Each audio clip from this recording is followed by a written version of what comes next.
Right-wing media outlets have long suggested that Jeremy Corbyn's ideas appeal only to a tiny minority of hard-left fantasists, but now, after numerous successes for Corbyn, even the Telegraph has admitted that the popularity of his economic policies, or Corbynomics, is growing. And this recognition is sending the paper even further into panic mode. From condescending dismissal to the electoral shock of 2017 when Corbyn entered the 2015 Labour Party leadership contest, critics dismissed him as a fringe figure. And when he won, they deemed it common sense that he would lead his party to electoral oblivion. Blairite MPs then aggressively attempted to remove him, and Tony Blair himself penned an infamous column in The Guardian painting Corbyn's supporters as deluded. Then came 2017. The 2017 election result came as a seismic shock to the establishment, but not to Corbyn's followers. They knew that there was a deep well of discontent with the political status quo.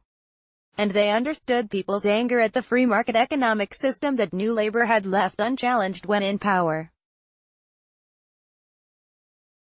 Even Blair then admitted he had been wrong, conceding that an electoral victory for Corbyn was actually possible. Revealing his true colors, however, he maintained that he still thought such a prospect was undesirable. Begrudging acknowledgement from the Telegraph. It now looks like Blair is not the only Corbyn opponent to begrudgingly acknowledge the popularity of his proposals. In a 26 September article, Sunday Telegraph editor Alistair Heath wrote an article titled "The Terrifying Truth is that Middle England is Falling for Corbynomics." Heaven forbid. He writes, "I have some bad news for you, my dear readers. Corbynomics is actually popular." He continues, "Many of his policies resonate, appealing even to some Tory voters and across acquisitive Middle England. Populism is often left-wing and always popular."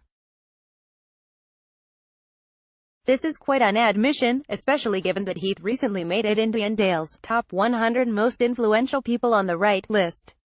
In April 2017, he became editor of the Sunday Telegraph.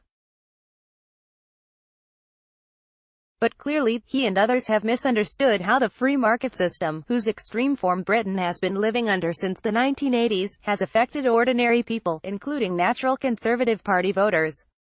Discontent penetrating into Tory heartlands, Thatcher-era deregulation and deindustrialization have led to an obscenely bloated financial sector. Money moved away from the productive areas of the economy and into finance. And this had a devastating effect on most ordinary communities.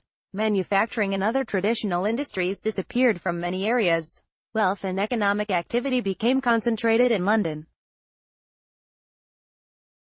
And this has been true for conservative-leaning areas in the home counties as much as for Labour voting cities like Birmingham or Manchester. So it's no surprise that people around Britain are ready for a change.